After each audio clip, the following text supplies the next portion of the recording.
दोस्तों आज हम बैठे हैं हमारे फिंचेस बर्ड के सेटअप के सामने। और इससे पहले आप जानते हैं कि फिंच बर्ड का सेटअप सिर्फ यहाँ तक था और ये जो पार्ट है ये पहले नहीं था। उसके बाद में फिंच बर्ड को बढ़ती हुई देख हमने इसे पूरा जो है वो एक किया और इसके अंदर आपको काफी सारी मटकियां भी लगी दिखाई दे रही होगी। तो दोस्तों आज फिंचेस बर्ड के बारे में बात करने वाले हैं। वीडियो काफी इंटरेस्टिंग होने वाला है, वीडियो के साथ में आखिर तक बने रहें। आज हम फिंच बर्ड को लेकर मुख्यतः दो टॉपिक्स पर बात करेंगे। सबसे पहला कि फिंच बर्ड से अच्छी ब्रीडिंग लेने के लिए हमें क्या कुछ करना चाहिए। मुझे फिंचेस बर्ड रखते हुए ज्यादा टाइम नहीं हुआ है, लगभग मुझे 6 से 7 मंथ हुए होंगे फिंच बर्ड का सेटअप लगाए हुए। इससे पहले आप जानते हैं कि हम दूसरे तरह के सभी बर्ड्स रखते थे, अभी भी रखते हैं, लेकिन फिंच बर्ड का जो रिजल्ट हमारे सेटअप पर आया है वो आप सभी को भी काफी ज्यादा पसंद आया और काफी सारे फेल चुके हैं मेरे सेटअप पर फिंचेस बर्ड। तो आज तक मैंने जो भी बर्ड रखे हैं मेरा मानना है कि फिंच बर्ड काफी अच्छी ब्रीडिंग करते हैं और इनसे ब्रीडिंग लेना काफी आसान होता है। तो फिंच बर्ड की ब्रीडिंग इतनी आसान क्यों है, हमें क्या चीजें इन्हें खाने के लिए देनी चाहिए जिससे हमारे फिंचेस बर्ड काफी अच्छी ब्रीडिंग करेंगे। तो वीडियो के साथ बने रहें आखिर तक।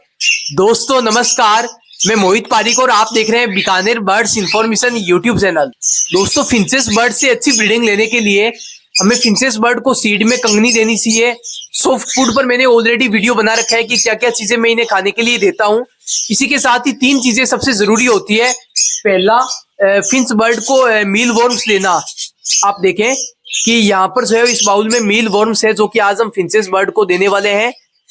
और अगर आप जानना चाहते हैं ये मील वर्म्स क्या है तो इस टॉपिक पर मैंने ऑलरेडी वीडियो बना रखा है, तो वो वीडियो आप जरूर देखें।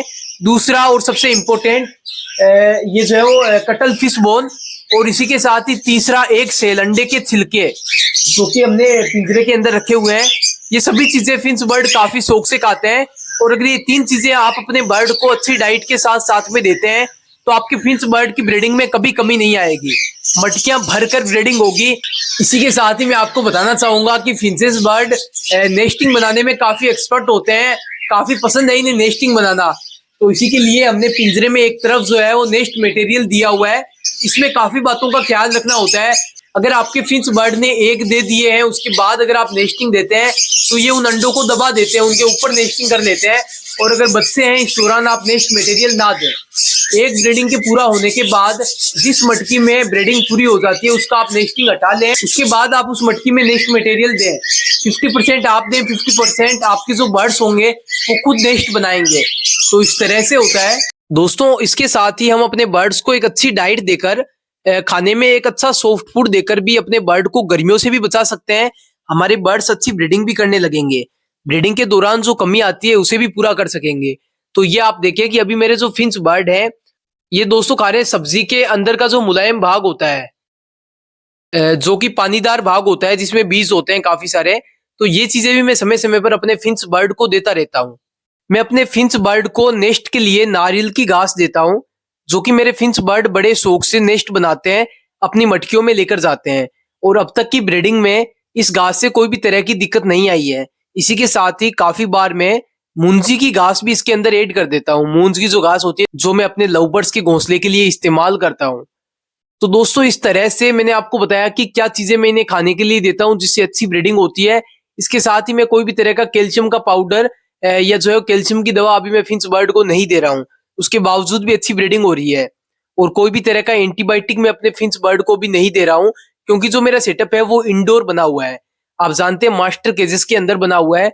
दूसरा और सबसे बड़ा जो सवाल है वो यही है, गर्मियों की शुरुआत हो चुकी है उसके बावजूद भी आप अपने फिंच बर्ड से ब्रीडिंग ले रहे हैं, तो इसका क्या रीजन है, किस तरह से आप टेम्परेचर को मेंटेन कर रहे हैं।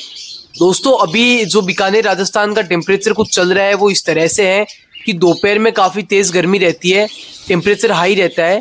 और वहीं रात के समय हम अपने सेटअप को आधा जो है वो कवर भी करते हैं, क्योंकि रात के समय काफी बार ठंडी हवाएं भी चलती है। इसी के साथ ये भी कुछ समय से बीकानेर में बारिश भी हो रही थी, तो मौसम काफी खराब था। ऐसे में हमें ये ध्यान रखना होगा कि हमें टेम्परेचर को किस तरह से मेंटेन करना है। ठंडी हवाएं हमारे सेटअप में नहीं आनी चाहिए और हवा का क्रॉस वेंटिलेशन होना चाहिए गर्मी को देखते हुए। और अगर ज्यादा तेज गर्मी है, हम गर्मी को कंट्रोल नहीं कर पा रहे हैं, तो कूलर लगाना काफी जरूरी होता है। इन सब चीजों का ध्यान रखना होता है। और बाकी मैं आपको ये भी बता दूंगा, अगर आउटडोर आपका सेटअप है, जैसे कि ये जो मास्टर के जैसे ये छत के ऊपर है, धूप लगती है डायरेक्ट, तो इसके बावजूद हमें अपने मास्टर केजेस के अंदर के टेम्परेचर को कैसे मेंटेन रखना है, बर्ड की ब्रीडिंग के लिए हमें कौन सा टेम्परेचर जो सेट करना काफ़ी ज़रूरी होता है। ठीक है, तो इन सब चीज़ों पे आपको वीडियो रेगुलर मिलते रहेंगे समय समय पर, तो आप इस चैनल के साथ में जुड़े रहें। तो दोस्तों मैं आपको बता दूं कि बर्ड से ब्रीडिंग लेने के लिए टेम्परेचर का सही होना काफ़ी ज़रूरी है। और वैसे मैं आपको ये नहीं कहूँगा कि मैं पूरी गर्मियों तक जो है अपने फिंच बर्ड से ब्रीडिंग लूँगा। तब तक मैं अपने फिंच बर्ड के सेटअप के टेम्परेचर को मेंटेन कर रहा हूँ, जब तक हमारे फिंच बर्ड अच्छी ब्रीडिंग करते रहेंगे। और जब मुझे लगेगा कि काफ़ी तेज़ जो है गर्मी शुरू हो चुकी है, अब अपने बर्ड से ब्रीडिंग नहीं लेनी है, तो मैं फिर से जो है मटकियाँ धीरे धीरे हटाना शुरू कर दूंगा। और आप जानते हैं कि हमने अपने बजीज पैरेट की कॉलोनी की सभी मटकियां बोक से हटा दिए हैं। धीरे धीरे मैं अपने लव बर्ड्स को भी रेस्ट दे रहा हूं। इसी के साथ ही कोकटेल बर्ड्स रेगुलर ब्रीडिंग कर रहे हैं, रेनबो बजीज रेगुलर ब्रीडिंग कर रहे हैं। तो इसी तरह से ब्रीडिंग चलती रहेगी और आप सभी के साथ में समय समय पर अपडेट शेयर करता रहूंगा। टेम्परेचर को मेंटेन करने के लिए सबसे जरूरी जो बातें ध्यान में रखनी होती है कि हमारा जो सेटअप है उसकी जो दीवारें हैं उन पर अगर डायरेक्ट जो है वो गर्म हवा धूप जो है वो लगती है तो दीवारें गर्म रहेगी।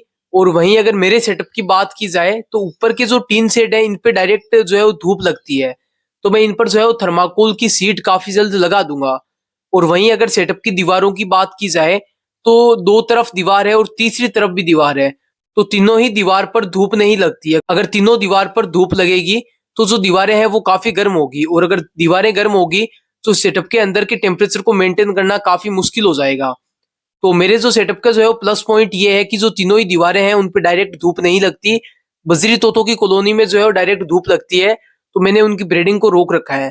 और वहीं अगर उसके छत के ऊपर की बात की जाए तो मैंने सीलिंग लगाई है थर्माकोल सीट लगाकर, प्लाई बोर्ड लगाकर। तो हमें बर्ड्स रखते समय ये सब चीज़ों का ध्यान रखना होता है कि किस तरह से गर्मियों में हम सेटअप के टेम्परेचर को मेंटेन करेंगे, किस तरह से बरसाती मौसम में, और किस तरह से सर्दियों में टेम्परेचर को मेंटेन किया जाएगा। तो आज का ये वीडियो आप सभी को कैसा लगा, वीडियो के साथ में आखिर तक बने रहें। फिर मिलेंगे एक नए वीडियो नए टॉपिक के साथ। और अगर अभी तक आपने चैनल को सब्सक्राइब नहीं किया है तो चैनल को सब्सक्राइब करके बेल आइकन को प्रेस करें, ताकि जब भी मैं कोई नया वीडियो अपलोड करूंगा तो उसकी नोटिफिकेशन सबसे पहले आपके मोबाइल फोन तक आएगी और आप उस वीडियो को सबसे पहले देख सकेंगे। Bye bye friends.